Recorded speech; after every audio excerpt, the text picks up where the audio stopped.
आज की इस वीडियो के अंदर हम लोग मैक्रो इकोनॉमिक्स का अपना चैप्टर नंबर 4 जो है वो कवर करेंगे, जो कि है methods of calculating national income. ये चैप्टर एग्जाम के पॉइंट ऑफ व्यू से बहुत ज़्यादा इम्पोर्टेंट है। क्यों? 6 मार्क्स का क्वेश्चन इससे डेफिनेटली आता ही आता है न्यूमेरिकल में, हर हाल में। कभी कभी वो 2 पार्ट में ब्रेक होकर भी आ जाता है, 3-3 नंबर के में, लेकिन आता जरूर है। तो अब मेथड्स की अगर हम बात करें तो नेशनल इनकम को कैलकुलेट करने के हमारे पास 3 मेथड होते हैं। सबसे पहला मेथड होता है वैल्यू एडेड मेथड। ठीक, इसको हम लोग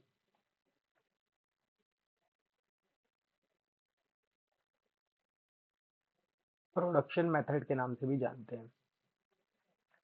दूसरा मेथड होता है इनकम मेथड, और तीसरा मेथड होता है आपका एक्सपेंडिचर मेथड। अब देखो, इस वीडियो के अंदर हम लोग खाली अपने इस पहले मेथड को, वैल्यू एडेड मेथड को ही कवर करेंगे। अगली वीडियो में इनकम मेथड को और उसकी नेक्स्ट वीडियो में एक्सपेंडिचर मेथड को कवर करेंगे विद क्वेश्चंस।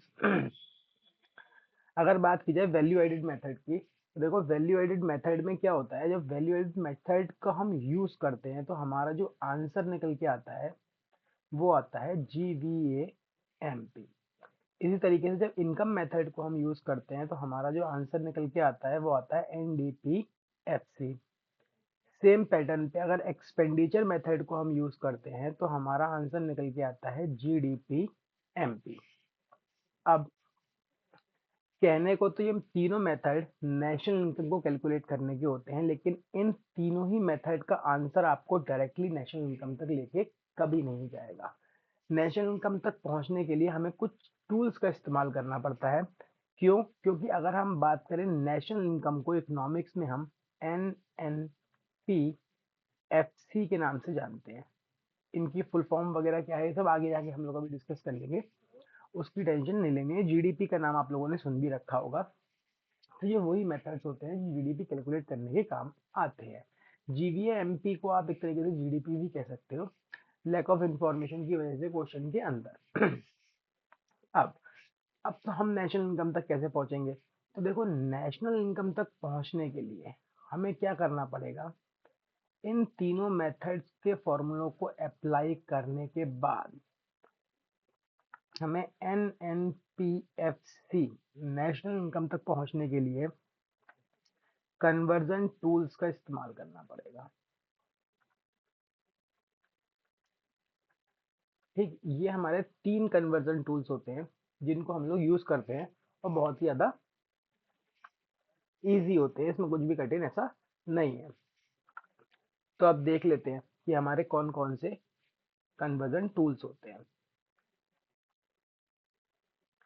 कन्वर्जन टूल्स, देखो सबसे पहला टूल जो हमें यूज करना होता है उसका नाम होता है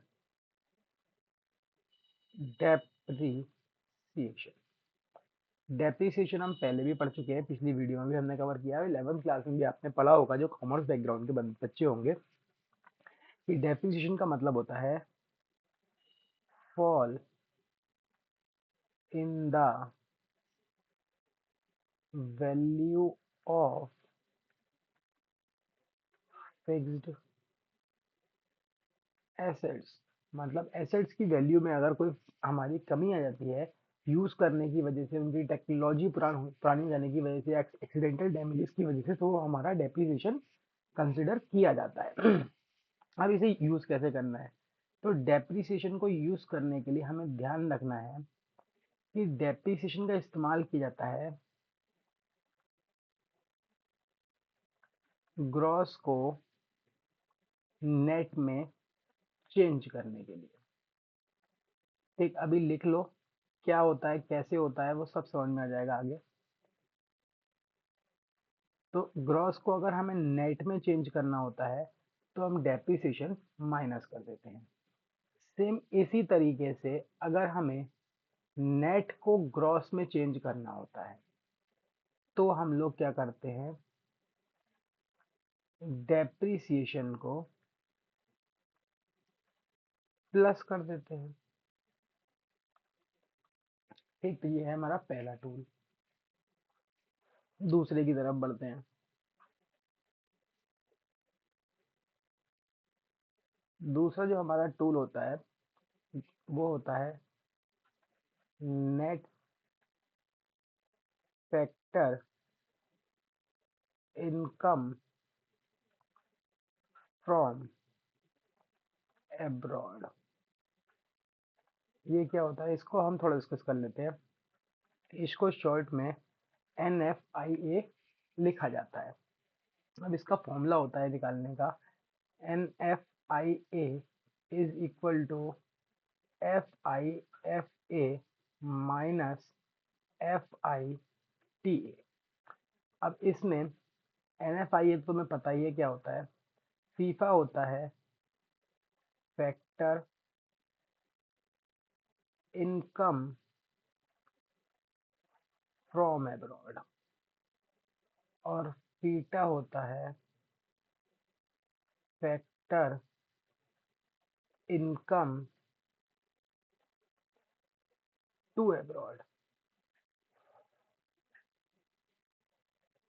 ठीक, तो ये हमारे टूल होते हैं। अब ये कैसे काम करता है, क्या होता है, तो देखो, हमने पहले भी चैप्टर में पढ़ा था, जब हमने इस चैप्टर की शुरुआत की थी पिछली वीडियो में, पिछले लेक्चर में, कि हमारा जो देश है हिंदुस्तान, नेशनल इनकम जो होती है वो हमारे देश के नॉर्मल रेसिडेंट्स के द्वारा कमाई जाने वाली फैक्टर इनकम्स का टोटल जो होता है वो नेशनल इनकम कहलाती है। ठीक, इधर यूएसए ले लेते हैं, इधर इंडिया ले लेते हैं। तो हमने पढ़ा भी था कि नेशनल इनकम क्या थी, सम टोटल था किस चीज का, फैक्टर इनकम्स का। ठीक, जो कौन कमाएगा, हमारे देश के नॉर्मल रेसिडेंट कमाएंगे। अब अच्छा एक बात बताओ, क्या हमारे देश के जो नॉर्मल रेसिडेंट हैं वो खाली इंडिया के ही अंदर रहते हैं, मतलब क्या नॉर्मल रेसिडेंट जो हो गए वो इंडिया के अंदर ही रहते हैं हमेशा? जरूरी है ऐसा नहीं। हमारे ऐसे बहुत सारे जानने वाले लोग होंगे जो बाहर जॉब के पर्पज से गए हुए हैं, लेकिन उनका इंटरेस्ट तो इंडिया में लाई कर रहा है, वो बाहर जॉब कर रहे हैं यूएसए में, जिन्हें हम लोग एनआरआईज वगैरह कहते हैं। ठीक, नॉन रेसिडेंट ऑफ इंडिया। अगर बात करें, इसका बहुत अलग कॉन्सेप्ट होता है, वो तो खैर इनकम टैक्स में होता है। अभी के लिए इतना ही समझ सकते हो आप कि जो बाहर के रहने वाले हो गए, हमारे जो फॉरेन कंट्रीज में इंडियंस रह रहे हैं, वो जैसे कि मान लो राम, या फॉरेन कंपनी, हमारे फॉरेन कंट्री में हमारी कोई कंपनी है जैसे कि रिलायंस, या मान लो फॉरेन कंट्री में हमारा कोई बैंक है SBI। तो ये लोग वहां रह रहे हैं, तो वहां रह के भी तो ये लोग कुछ पैसे अर्न करते हैं, नहीं करते हैं?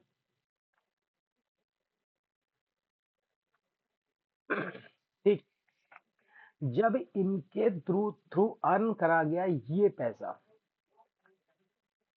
इंडिया में वापस आ जाता है, इंडिया में आता है, मतलब ये पैसा कमा के कहाँ लाएंगे, क्योंकि इनका इकोनॉमिक इंटरेस्ट कहाँ लाए कर रहा है, इंडिया में लाए कर रहा है।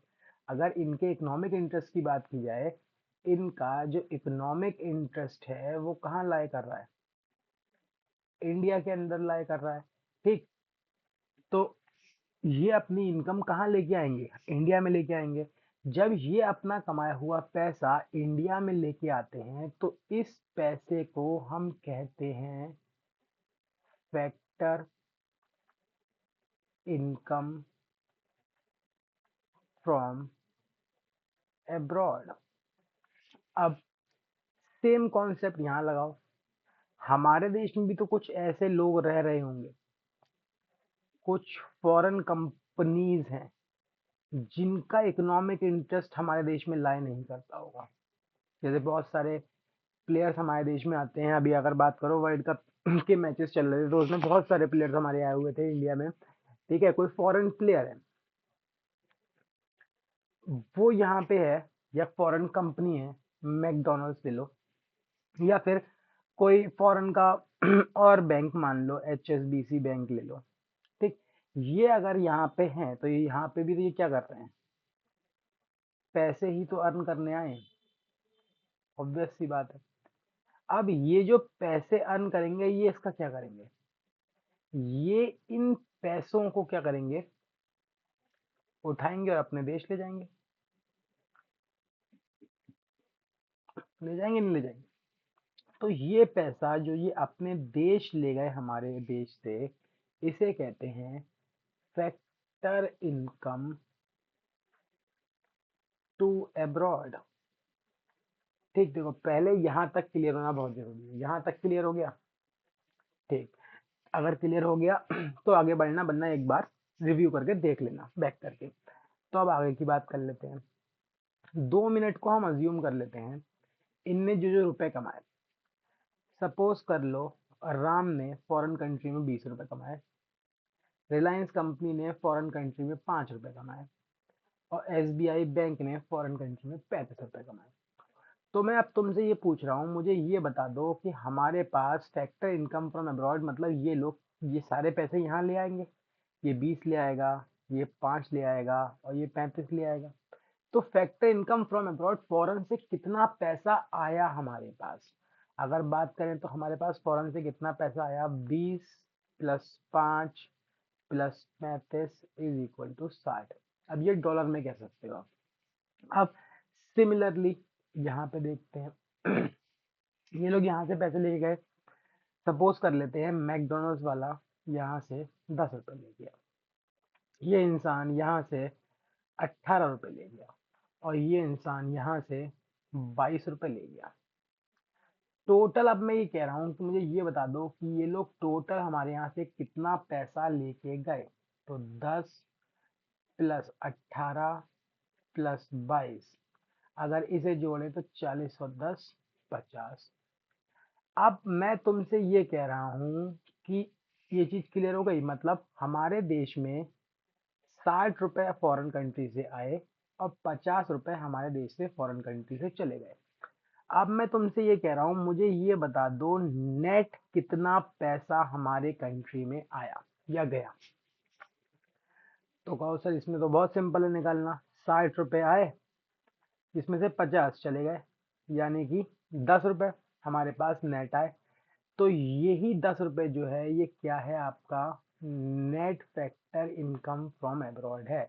इसको निकालने के लिए क्या किया, अगर ध्यान से देखो तो इसको निकालने के लिए NFIA को निकालने के लिए तुमने फीफा माइनस थीटा करा।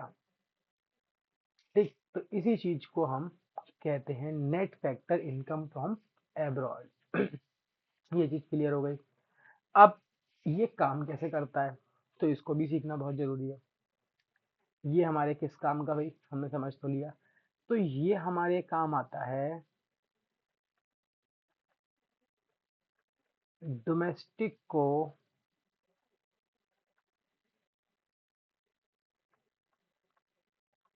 नेशनल में चेंज करने के लिए। डोमेस्टिक को नेशनल में चेंज करने के लिए हम लोग क्या करते हैं, net factor income from abroad को प्लस कर देते हैं। सेम इसी तरीके से अगर हमें नेशनल को डोमेस्टिक में चेंज करना होता है, ठीक सेम इसी तरीके से अगर हमें नेशनल को डोमेस्टिक से चेंज करना होता है, एक मिनट रुको, तो हम लोग क्या करेंगे, अब अंदाजा लगा सकते हो तुम लोग, तुक्का। तो हम लोग क्या करेंगे, नेशनल को डोमेस्टिक में चेंज करने के लिए हम लोग net factor income from abroad minus कर देंगे। अब सर क्यों कर देंगे? वो यूं कर देंगे, समझो क्यों कर देंगे। देखो अभी हमने क्या बात करी, फिर से नक्शा बनाना पड़ेगा समझाने के लिए। उल्टा सीधा चलो, खैर जैसा भी है।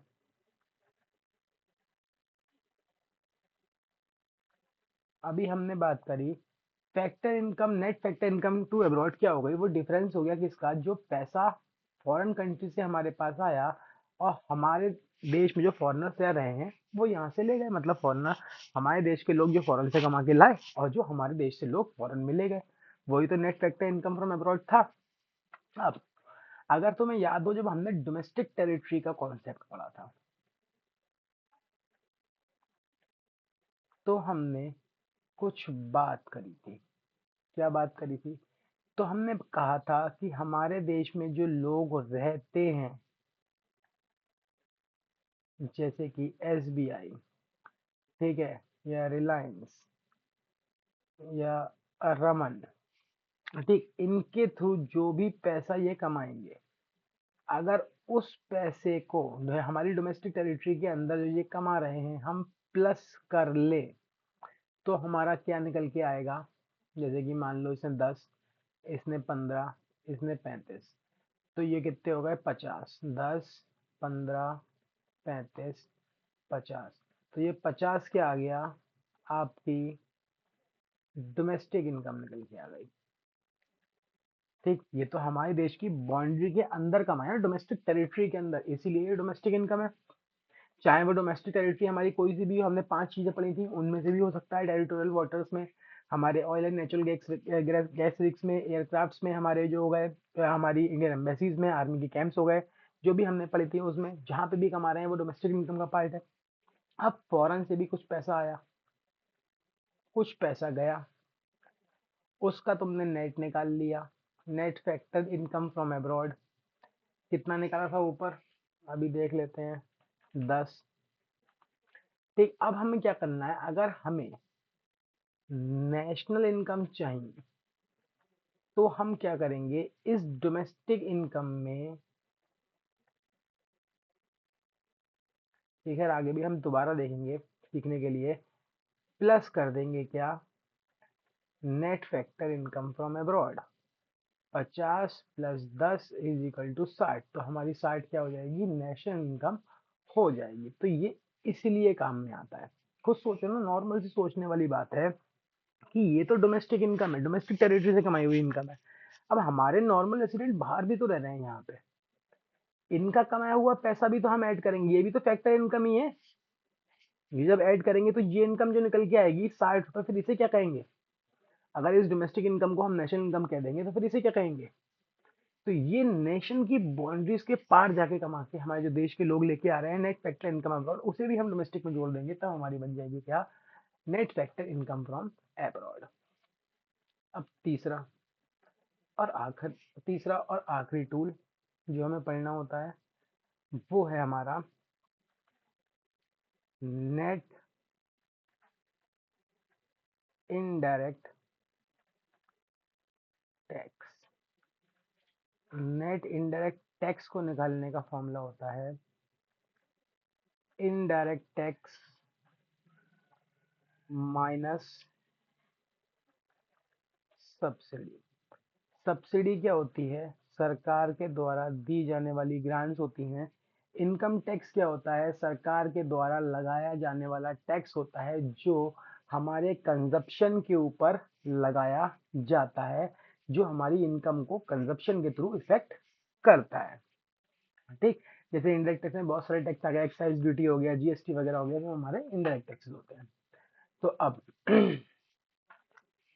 सर ये इनका क्या काम है, ये किस काम में आएंगे, तो इसको समझ लेते हैं। ठीक, कैसे?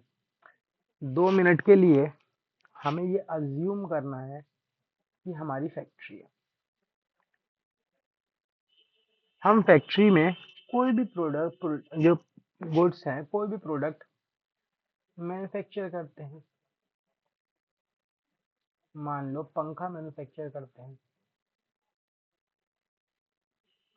ठीक। अब इस पंखे को मैन्युफैक्चर करने के लिए हमने क्या किया होगा, कुछ चीजें हायर करी होंगी, जैसे लैंड, लेबर, कैपिटल और एंटरप्रेन्योर, ठीक। मान लो लैंड को हायर करने का खर्चा आया 10 रुपए, लेबर को हायर करने का 30 रुपए, कैपिटल पे इंटरेस्ट दे दिया 20 रुपए, और एंटरप्रेन्योर ने कहा कि मैं अपना प्रॉफिट लूंगा, मतलब मालिक तुम ही हो, तुमने कहा फैक्ट्री का कि मैं मालिक लूंगा भाई 50-40 रुपए का प्रॉफिट। तो अब मेरा सवाल ये है कि तुम मार्केट में अभी इस प्रोडक्ट को कितने का बेच रहे हो, ये प्रोडक्ट कितने रुपए का बन के तैयार हो गया, ठीक। तो ये प्रोडक्ट पूरा 100 रुपए का बन के तैयार हो गया, मतलब मार्केट में 100 का बिकेगा, कौन सा, इसमें प्रॉफिट भी तो ऐड करेंगे हम, अपना प्रॉफिट क्यों ऐड करेंगे, नॉर्मल सी बात सोचो ना, हमने तो 40 रुपए अपना पहले ही प्रॉफिट ऐड कर लिया है, दोबारा क्यों ऐड करेंगे, ठीक।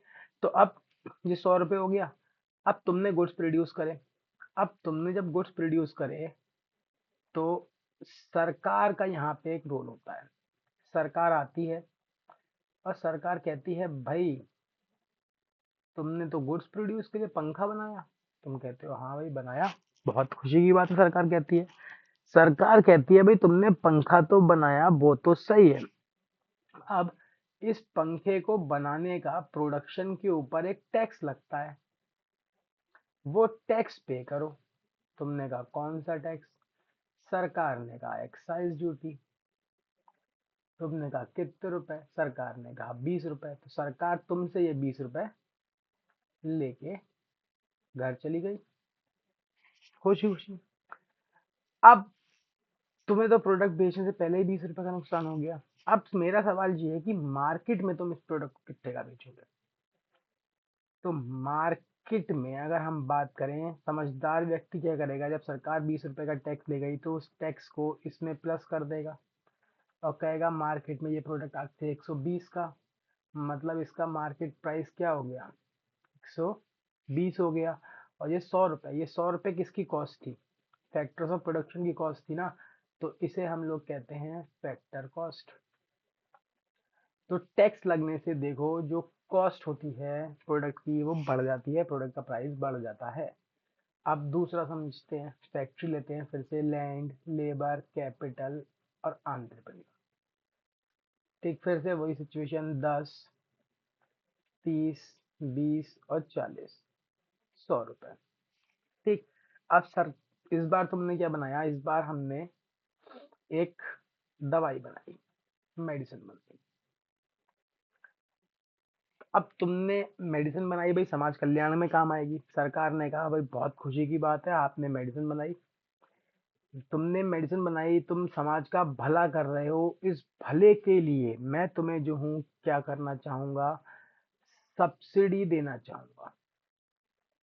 तुमने कहा कितने रुपए, सरकार ने कहा 50 रुपए, तुम खुश, तुमने कहा 50 रुपए का फायदा हो गया। तो अब ये तो हमारी क्या थी, फैक्टर कॉस्ट। अब हम क्या करेंगे, इस 50 रुपए की सब्सिडी को इसमें से माइनस कर देंगे और हमारे 50 रुपए ये बच गया, ये क्या आ गया, मार्केट प्राइस आ गया, ठीक। तो सब्सिडी क्या क्या होती है, अगर हम बात करें सब्सिडी से हमारे प्रोडक्ट के जो प्राइसेस होते हैं वो कम हो जाते हैं, हम इसका नेट निकाल लेते हैं और उस नेट का इस्तेमाल करते हैं, कहाँ पे इस्तेमाल करते हैं, उस नेट का हम लोग इस्तेमाल करते हैं इसी चीज के लिए, मार्केट प्राइस को फैक्टर कॉस्ट में चेंज करने के लिए। अगर मार्केट प्राइस को फैक्टर कॉस्ट में चेंज करना है तो हम लोग क्या करते हैं, नेट इनडायरेक्ट टैक्स जो होता है हमारा उसे हम माइनस कर देते हैं, ठीक। और सिमिलरली अगर हमें फैक्टर कॉस्ट को मार्केट प्राइस में चेंज करना होता है तो हम लोग क्या करते हैं, एनआईटी को प्लस कर देते हैं, नेट इनडायरेक्ट टैक्स को प्लस कर देते हैं। तो यहीं तक कन्वर्जन टूल्स थे हमारे। अब इन कन्वर्जन टूल्स को आपने सीख तो लिया, अब इन्हें अप्लाई करना सीखना है। तो अप्लाई करने के लिए मैंने पहले शुरुआत में 2 क्वेश्चन दे रखे हैं, बाकी हम जो नॉइशनिंग लिखेंगे बाकी क्वेश्चंस करेंगे 6 नंबर वाले, उनमें भी इनका एप्लीकेशन होगा ही होगा, क्योंकि इनके बिना क्वेश्चन हो ही नहीं सकता। तो इसलिए ये अच्छे से पढ़ लो, याद कर लो, इनको ही किया जा सकता है। तो अब करना क्या है, अप्लाई कैसे करना है? तो देखो अप्लाई ऐसे करना है। तो देखो क्या होता है, अगर मैं बात करूं, एक पेज ले लेते हैं, हम सबसे नीचे चलते हैं।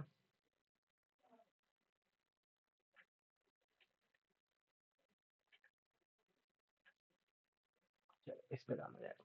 देखो नेशनल इनकम के कुछ एग्रीगेट्स होते हैं,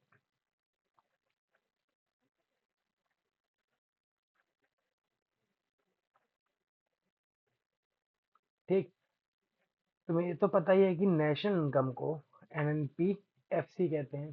तो इसके अलावा और भी एग्रीगेट्स होते हैं, जैसे कि जीएनपी एमपी, जीएनपी एफसी, ठीक, GDP MP, GDP FC, NDP MP, NDP FC, NNP MP और एनपीएफसी तो नेशनल इनकम होती ही है। अब अगर मैं तुमसे कहूं कि इन सारे एग्रीगेट में एक बात कॉमन है, कहो सर क्या कॉमन है? देखो अभी दिखाता हूँ क्या कॉमन है। इन सारे एग्रीगेट में जो इनका फर्स्ट लेटर है, अगर तुम ध्यान से देखो, तो यहाँ पे जी है, यहाँ पे भी जी है, यहाँ पे भी जी है, यहाँ पे एन है, यहाँ पे एन है, यहाँ पे भी एन है, और यहाँ पे भी एन है। मतलब या तो फर्स्ट लेटर जी है या फिर फर्स्ट लेटर एन है।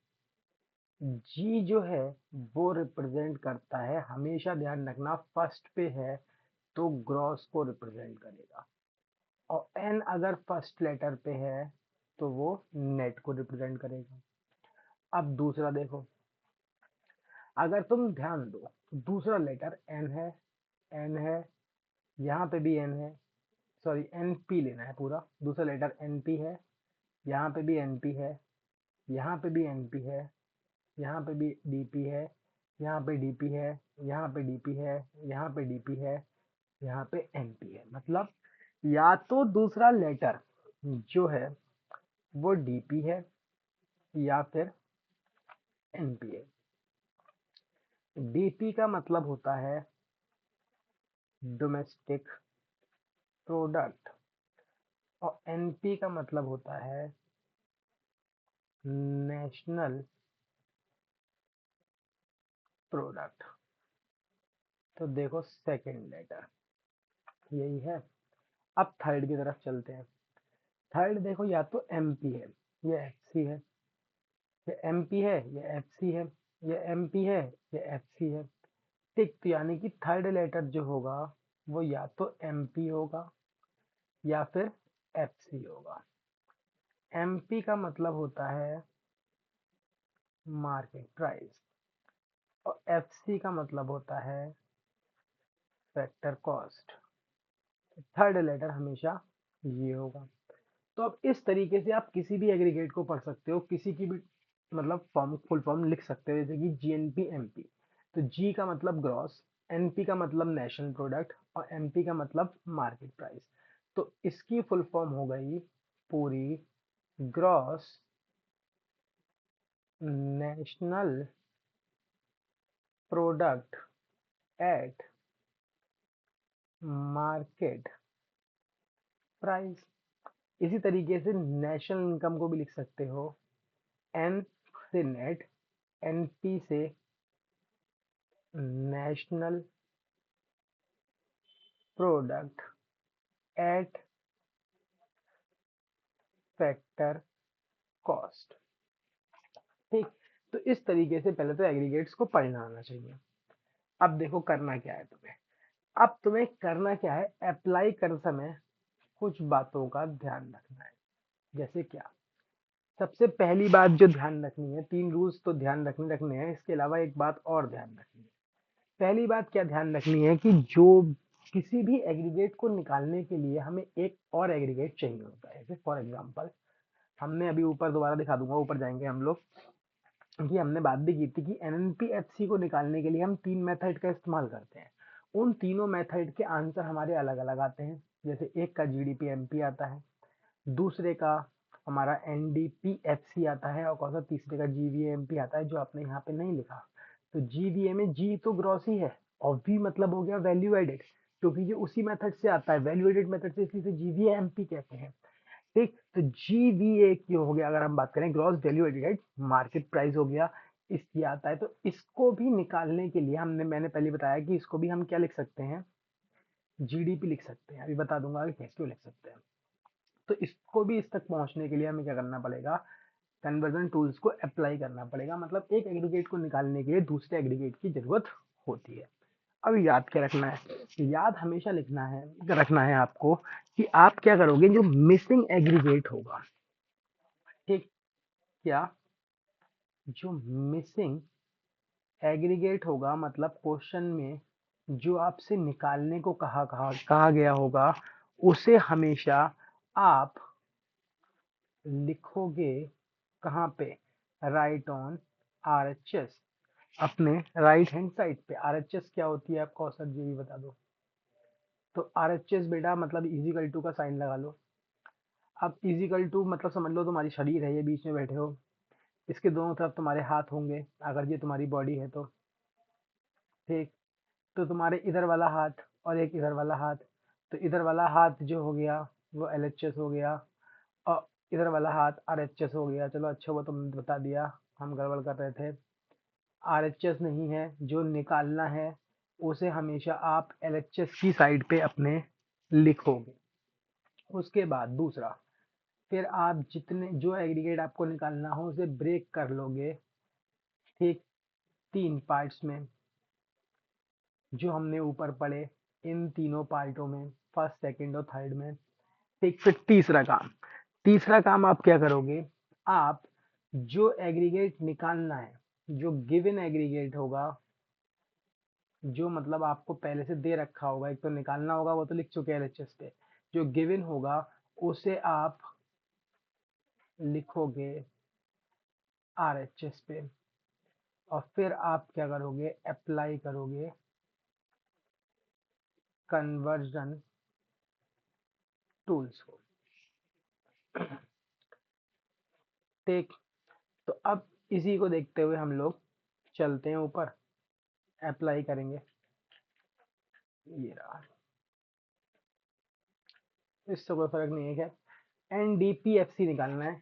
कैसे निकालना है, देखो क्वेश्चन में साफ साफ क्या रखा है कि calculate an net domestic product at factor cost. Net domestic product का नेट का एन, डोमेस्टिक प्रोडक्ट का डीपी, और फैक्टर कॉस्ट का एफसी। तो आपको ये निकालना है। आपको देखो ये निकालने के लिए एक एग्रीगेट चाहिए ही चाहिए होगा, तो एक एग्रीगेट आपको पहले से ही यहाँ पे गिवन है, gross national product at market price, मतलब जीएनपी एमपी जो है वो हमें ऑलरेडी गिवन दे रखा है। कंजप्शन ऑफ फिक्स कैपिटल, इसे हम लोग डेप्रीसिएशन कहते हैं, ठीक। इनडायरेक्ट टैक्सेस दे रखे हैं, इसके अलावा सब्सिडी दे रखी है। Net factor income from abroad NFIA भी हमें गिवन दे रखा है। तो बस हमें कन्वर्जन टूल्स लगा के ये निकालना है। तो सॉल्यूशन सॉल्व करते हैं, ठीक। तो पहला स्टेप क्या था, जो चीज निकालनी है उसको कहाँ रखना था, एलएचएस पे। तो इजिकल टू का साइन होगा सबसे पहले, एलएचएस कौन सी साइड है, इजिकल टू के लेफ्ट हैंड वाली, तुम्हारा इधर बायां हाथ है, ठीक। तो ये एलएचएस हो गई हमारी।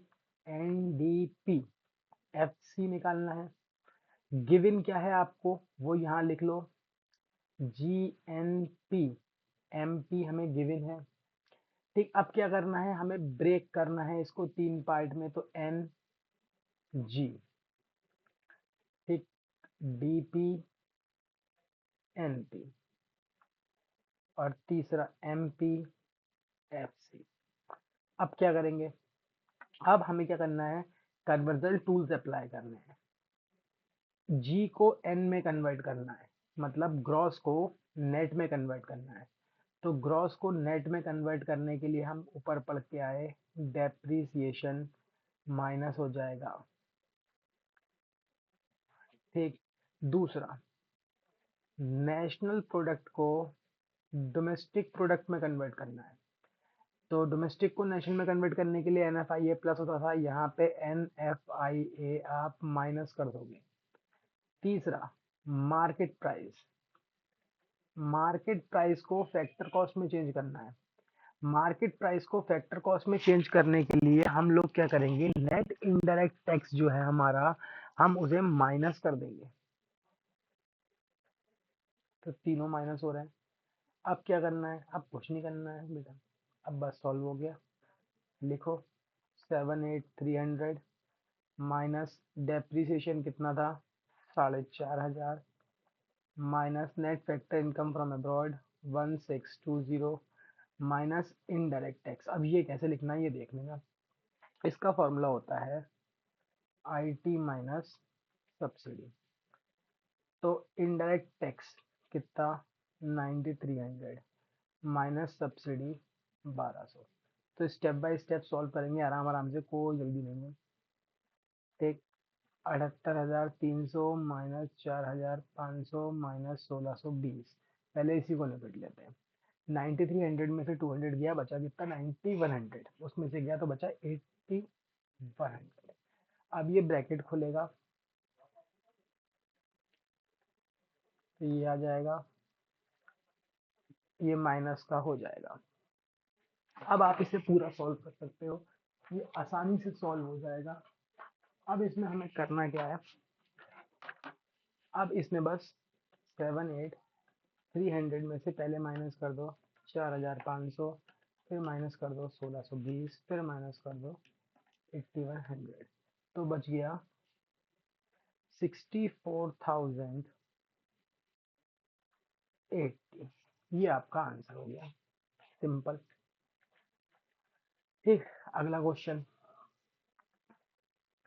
अगले क्वेश्चन में ये चार निकालने हैं और दे रखा है GNPFC।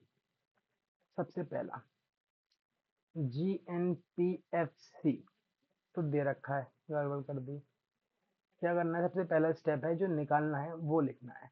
तो निकालना क्या है, GNP MP निकालना है। और GNPFC दे रखा है।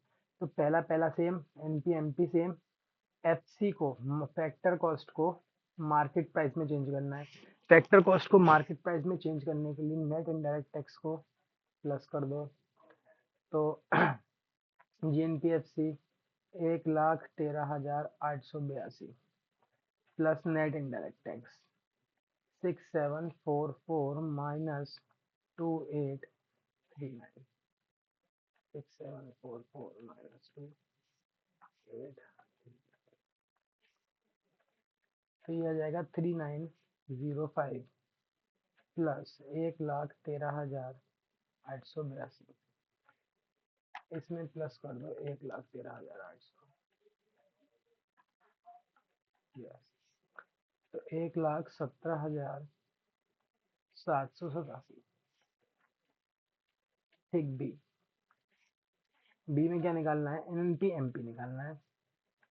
तो NNP MP क्या गिवन है, GNPFC गिवन है।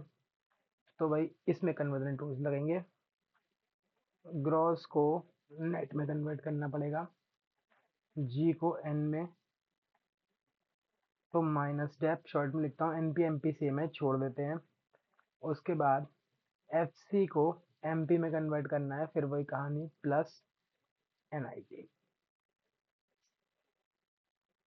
ठीक। 1,1,3,882 माइनस डेप्रिसिएशन 8,048 प्लस 3,905, ऊपर ही निकाला था। 1,13,882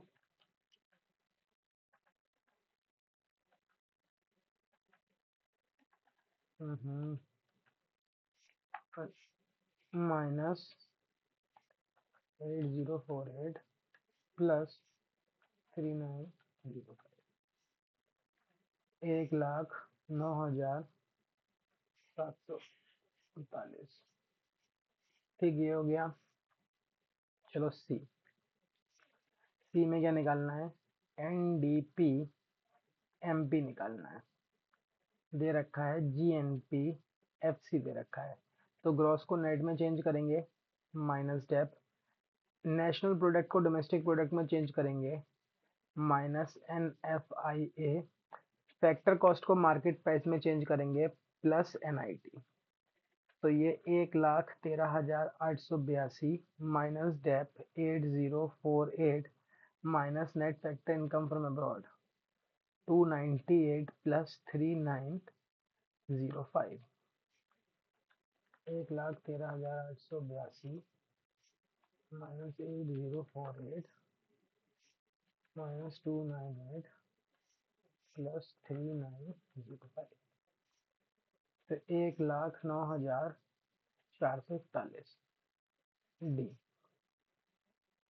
एनडीपी एफसी निकालना है। जीएनपी एफसी दे रखा है। तो ग्रॉस को नेट में चेंज करने के लिए माइनस डेप, एनपी को डीपी में चेंज करने के लिए minus N F I A. 1,13,882 minus 8048 minus 298।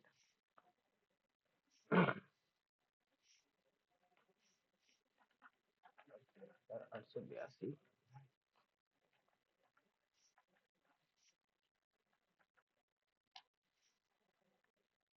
1,05,536। ठीक। तो ये हमारे दोनों नॉर्मल से क्वेश्चन हो गए आपके, जो आपको करने थे कन्वर्जन से रिलेटेड। अब अगला जो क्या सीखना है, अगला हम यहाँ पे पहला मेथड सीखेंगे और उससे रिलेटेड एक या दो क्वेश्चंस करके देखते हैं। तो पहले मेथड का नाम प्रोडक्शन मेथड, और इसे हम वैल्यू एडेड मेथड के नाम से भी जानते हैं। देखो, वैल्यू एडेड मेथड का फॉर्मूला होता है G V A M P is equal to G V O M P minus intermediate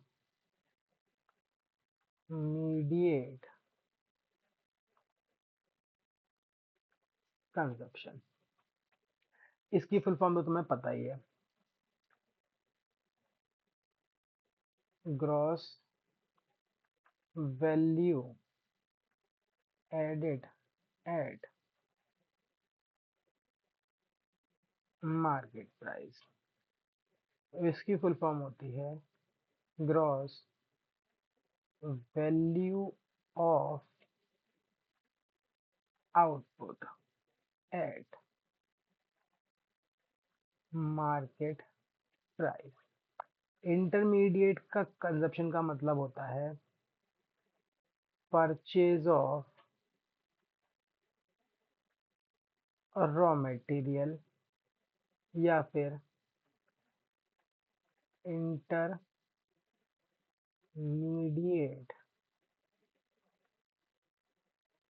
consumption. ठीक। तो ये हमारे इसकी टर्मिनोलॉजी होती है जो आपको पता होनी चाहिए बेसिक। अब इसे ग्रॉस वैल्यू एडेड और वैल्यू एडेड भी कहा जाता है, तो ये ध्यान रखना। वैल्यू एडेड इसे कहेंगे, gross value value of output इसे कहते हैं। ठीक, ये ध्यान रखना है। अब नेशनल इनकम में जीवीओ क्या होता है, तो जीवीओ की बात कर लेते हैं आगे। तो जीवीओ की बात करें, जीवीओ जो होता है वो टोटल होता है किसका? Sales plus change in stock का। सेल्स का मतलब हो गया sales to household sales to firm, sales to government और एक्सपोर्ट। ठीक, चेंज इन स्टॉक का मतलब होता है closing stock minus opening stock. ठीक, अब याद क्या रखना है, याद रखना है ये तीन चीजें जो होती हैं स्टार्टिंग की, इनको डोमेस्टिक सेल्स कहते हैं। और एक्सपोर्ट तो अपने आप में एक्सपोर्ट है ही। डोमेस्टिक सेल्स और एक्सपोर्ट जब इन दोनों को आप प्लस कर देते हो तो आपकी सेल्स बन जाती है। ऐसे ही इसे कभी कभी आपको चेंज इन इन्वेंट्री के नाम से या फिर इन्वेंट्री इन्वेस्टमेंट के नाम से भी दे सकते हैं। तो ये बात ध्यान रखनी है। तो अब अगर होल सोल बात करें तो आपका फॉर्मूला क्या बन जाता है, टोटल फॉर्मूला आपका बन जाता है यहाँ पे GVAMP निकालने का, sales plus change in stock. Delta को हम चेंज से रिप्रेजेंट करते हैं, चेंज इकोनॉमिक्स में डेल्टा से रिप्रेजेंट किया जाता है, माइनस इंटरमीडिएट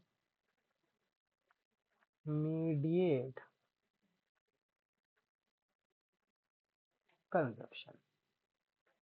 ठीक, तो ये हमारा फाइनल फॉर्मूला हो गया इस मेथड का, जो आपको याद करना होता है। अब बताने वाली बात, जो ये GVAMP होती है ये तीनों सेक्टर की अलग अलग निकलती है, प्राइमरी सेक्टर, सेकेंडरी सेक्टर और टर्शरी सेक्टर। फिर इन तीनों की GVAMP का टोटल कर लिया जाता है। ठीक, तो उस टोटल को या तो आप सिग्मा GVAMP भी कह सकते हो या फिर उस टोटल को ही हम GDPMP कहते हैं। ठीक है, तो ये बात इसमें याद रखने वाली थी और कुछ नहीं था इसके अंदर पहले मेथड में।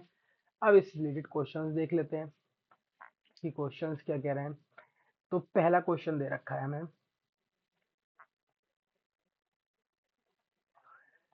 एक GVAFC निकालना है।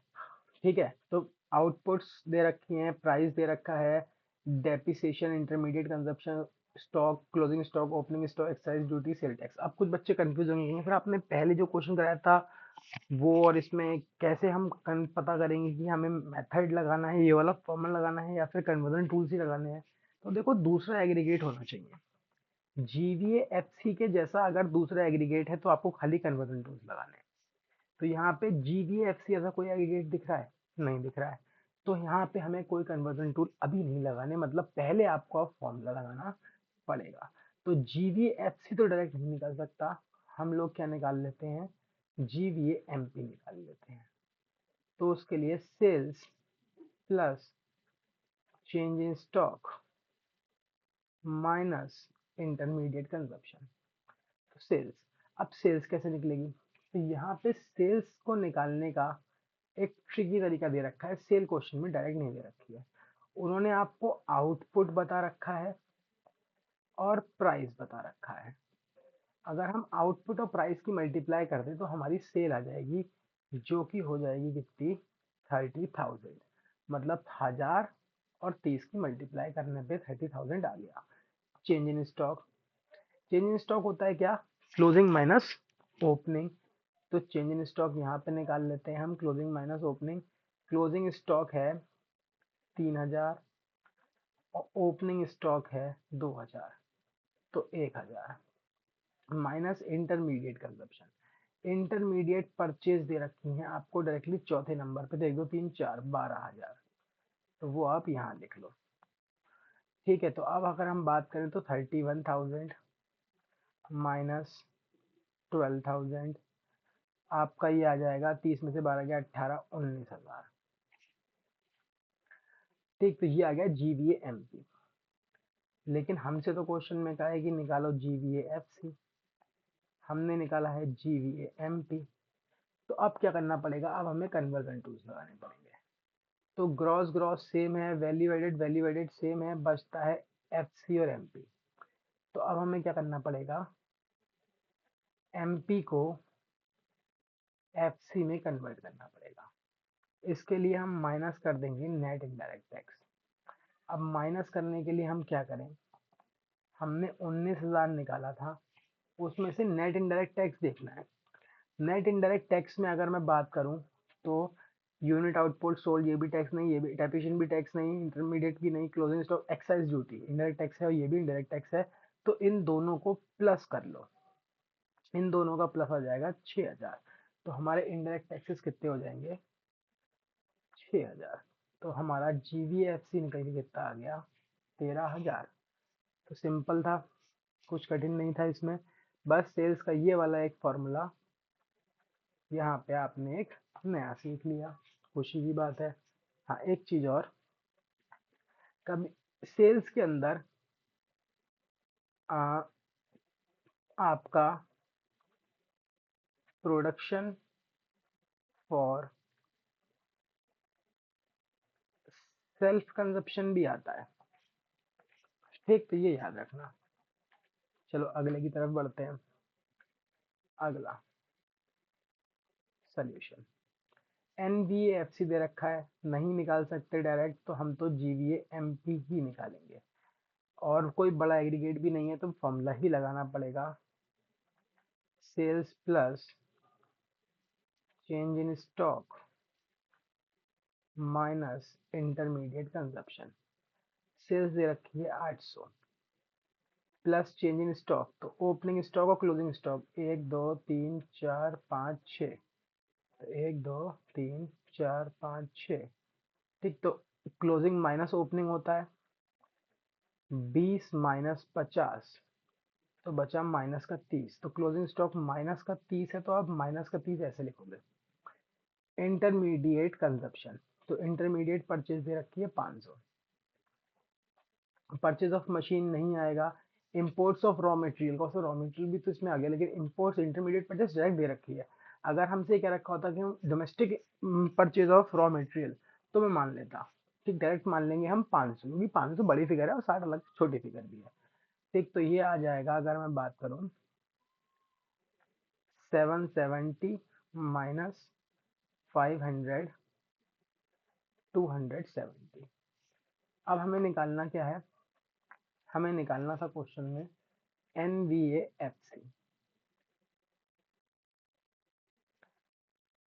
ठीक, हम लोग को निकालना है NVAFC। तो इसको निकालने के लिए GVAMP हमें दे रखा है, ब्रेक डाउन करते हैं, G और N, VA छोड़ दो, कोई काम नहीं है, MP और FC, ठीक। ग्रॉस को नेट में कन्वर्ट करो, माइनस डेप, MP को सॉरी FC में कन्वर्ट करो,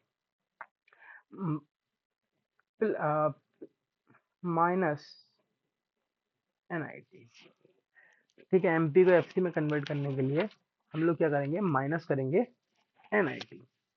अब आगे देखते हैं, सॉल्व कर लेते हैं इसे। इसी के साथ ये आ गया 270 माइनस डेप, डेप्रिसिएशन तीसरे नंबर पे है तो 30 है, 30 माइनस NIT। NIT निकालने के लिए हमें क्या करना पड़ेगा, इनडायरेक्ट टैक्स माइनस सब्सिडी करनी पड़ेगी। तो सर इसमें तो सब्सिडी है ही नहीं, वो इनडायरेक्ट टैक्स है ही नहीं, कोई बात नहीं, उसे जीरो मान लो, माइनस सब्सिडी कितनी दे रखी है 40, तो इसे 40 ऐसे लिख लेते हैं। अब तो ये रह जाएगा 240 माइनस ब्रैकेट में माइनस का 40, तो ये खुलेगा 240 प्लस 40 280, ब्रैकेट खुला, माइनस माइनस प्लस हो गए। एक और क्वेश्चन दे रखा है, इसको भी सॉल्व करते हैं। हमसे कहा है नेशनल प्रोडक्ट निकालना है, नेशनल प्रोडक्ट मतलब NNPFC निकालनी है। वो भी वैल्यू एडिड मेथड से। 3 इंडस्ट्री दे रखी हैं, ए दे रखी है, बी दे रखी है और सी दे रखी है। ध्यान से देखो, ए क्या करती है, थोड़ा सा चलो इसे बीच में लिख लेते हैं समझने के लिए, अच्छे से समझ लेते हैं। एक इंडस्ट्री ए है, एक बी है और एक सी है। ए सेल करती है 300 रुपए का सामान, किसे, बी को, ठीक है, कोई दिक्कत नहीं। ए सामान सेल करती है 200 का सी को। मतलब मैं ये कह सकता हूँ कि बी जो है वो ए से 300 का खरीद रहा है और सी जो है वो ए से 200 का सामान परचेज कर रहा है और ये यहाँ पे सेल कर रहा है, ठीक। B sell 100 to private customer. B एक प्राइवेट कस्टमर को 100 रुपए का सामान बेचता है और 300 रुपए का सामान वो सी को बेचता है। तो सी मैं कह सकता हूँ कि 300 रुपए की परचेज कर रहा है बी से। आगे देखते हैं, C sell 1200 to a private customer, और सी ये सारा सामान ही अज्यूम कर देते हैं हम, 1200 रुपए का बेच देता है किसी और कंज्यूमर को। तो अब मैं तुमसे कह रहा हूँ कि मुझे ए वाले की जीवीए एमपी बताओ, बी वाले की जीवीए एमपी बताओ और सी वाले की जीवीए एमपी बताओ। तो इसकी sales 300 plus 200 500, change in stock नहीं है, जीरो, इंटरमीडिएट कंजप्शन नहीं है, जीरो, ठीक। तो कितनी हो गई, 500। इसकी सेल कितनी, 300 और 100, 400, minus intermediate consumption, change in stock zero, intermediate consumption है भी कहाँ है, कितना, 300 रुपए का सामान जो उसने ए से खरीदा, ठीक। अब सी, सी की सेल कितनी, 1200, minus change in stock zero, minus intermediate consumption कितने का, 500 का, तो कितने, 700। तो अगर मैं टोटल कर दूं 1300, तो ये टोटल अगर मैं कहूँ ये आ गया सिग्मा जीवीए एमपी। तो कोई दिक्कत, सिग्मा जीवीए एमपी को हमने पहले भी बात करी, हम लोग जीडीपी एमपी लिख सकते हैं, लिख लिया। अब क्वेश्चन में मुझसे कहा था एनडीपी एफसी निकाल दो, तो बहुत सिंपल है, एनपी कहा था, सॉरी, हाँ नेशनल प्रोडक्ट कहा था, नेशनल प्रोडक्ट मतलब एनपी एफसी नेशनल इनकम। तो जो निकालना है वो इजिकल टू के लेफ्ट हैंड साइड पे जो दे रखा है वो इजिकल टू की इधर वाली साइड पे, तो ग्रॉस को नेट में कन्वर्ट करना पड़ेगा, माइनस डेप, डोमेस्टिक प्रोडक्ट को मार्केट प्राइस में कन्वर्ट, सॉरी नेशनल में कन्वर्ट करना है, net factor income from abroad plus, और मार्केट प्राइस को फैक्टर कॉस्ट में कन्वर्ट करना है, माइनस एनआईटी। मजेदार बात पता है क्या है, ना डेप है, ना ये है, ना ये है, तो सीधे कितना हो जाएगा, 300 आंसर हो जाएगा। चलो एक क्वेश्चन और आ गया, इसको भी देख लेते हैं। सॉल्यूशन, वैल्यू ऑफ आउटपुट निकालना है। वैल्यू ऑफ आउटपुट सुना सुना सा लग रहा है, जीवीओ एमपी निकालना है, ठीक। कैसे निकलेगा, तो उसका फॉर्मूला होता है GVA MP, GVO MP minus intermediate consumption. GVO MP के दो पार्ट होते हैं, वो हमें पहले से ही पता है, sales plus change in stock. देखते हैं, जीवीएमपी तो नहीं दे रखा है क्वेश्चन में, भूल जाते हैं, एनवीएएफसी दे रखा है, ठीक है, कोई दिक्कत नहीं। इंटरमीडिएट कंजप्शन दे रखा है, तो वो डाल दो यहाँ पे 75। अब excise duty, indirect tax, subsidy दे रखा है, consumption of fix capital, depreciation. अब कैसे करें, तो देखो, अगर अगर मुझे जीवीएमपी की वैल्यू मिल जाए तो मैं इसकी वैल्यू निकाल सकता हूँ, और यही तो मुझसे पूछा गया है कि इसकी वैल्यू क्या है। तो जीवीएमपी की वैल्यू कैसे निकलेगी, मुझे क्या निकालना है, G V A M P निकालना है। कोई एग्रीगेट गिवन है मुझे, जो हमने बात करी, तो गिवन है N V A F C given है, तो नेट को ग्रॉस में कन्वर्ट करो, डेप्रिसिएशन प्लस करो, फैक्टर कॉस्ट को मार्केट प्राइस में चेंज करो। फैक्टर कॉस्ट को मार्केट प्राइस में चेंज करने के लिए नेट इनडायरेक्ट टैक्स को क्या करो, प्लस कर दो।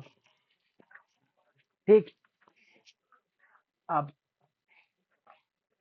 चलो NVFC 100 plus dep 10 plus NIT 20 minus 5,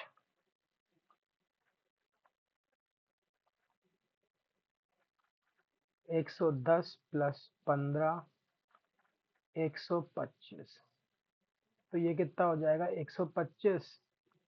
तो जीवीओएमपी, आपका जीवीओएमपी के लिए क्या आ जाएगा, ये इक्वल टू किधर आ जाएगा, 125 इधर है, 75 उठ के इधर आ जाएगा, तो ये तो प्लस का ही था, 75 भी किसका हो गया, प्लस का हो गया। तो अगले स्टेप में जीवीओएमपी कितना मिल गया हमें, 200। आंसर आ गया, खुशी की बात है। इस तरीके से ये सेल्स निकालनी है इसमें। ठीक, ये लास्ट क्वेश्चन है, अब इसको भी कर ही लेते हैं। Formula GVAMP plus sales plus change in stock minus intermediate consumption. अच्छा, इस बार मैंने जीवीओ क्यों नहीं लिखा, क्योंकि उसे लिखने का फायदा नहीं था, हमें सेल्स निकालनी है तो हम सेपरेटली लिखेंगे। तो वही एनबीएफसी दे रखा है, ठीक है, हमें निकालना है जीवीएएमपी, तो नेट को ग्रॉस में कन्वर्ट करना है, डेप प्लस फैक्टर कॉस्ट को मार्केट प्राइस में कन्वर्ट करना है, एनआईटी प्लस।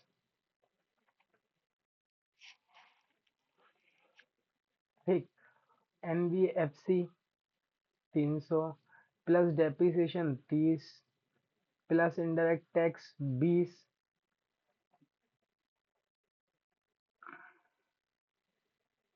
माइनस सब्सिडी तो दे नहीं रखी इसमें, तो जीरो कर दो। 330 350 हो जाएगा फिर तो ये। हम्म, ठीक, तो ये आ गया 350 इज इक्वल टू सेल्स में पता नहीं है, चेंज इन स्टॉक माइनस का 50 है तो ब्रैकेट में लिखेंगे, माइनस इंटरमीडिएट कंजप्शन 200 है। अब इसे इधर का सॉल्व कर लो, इसे 350 ऐसे ही रहने दो 1 मिनट को। तो ये रह जाएगा प्लस माइनस, माइनस का 50 माइनस का 200, तो माइनस का 250, सेल ऐसे ही, और 350। अब सेल ऐसे ही रहेगी, और 350 ऐसे ही, और 250 इधर आ जाएगा। तो ये हो जाएगा, हमारी सेल हो जाएगी 600 की। तो ये आंसर हो गया। ठीक, तो सिंपल क्वेश्चन आता है 6 नंबर का, हो सकता है मेथड आ जाए, इजी होता है वैसे। ठीक, ज़्यादा कुछ नहीं करना होता, तो इतना हमने आज कवर कर लिया अपना पहला मेथड। अगली वीडियो के अंदर हम लोग अपना सेकंड मेथड जो है इसका, इनकम मेथड, उसको कवर करेंगे, उसको समझेंगे और उसके कुछ क्वेश्चंस को भी सॉल्व करके देखेंगे। ठीक है, चलो, थैंक यू।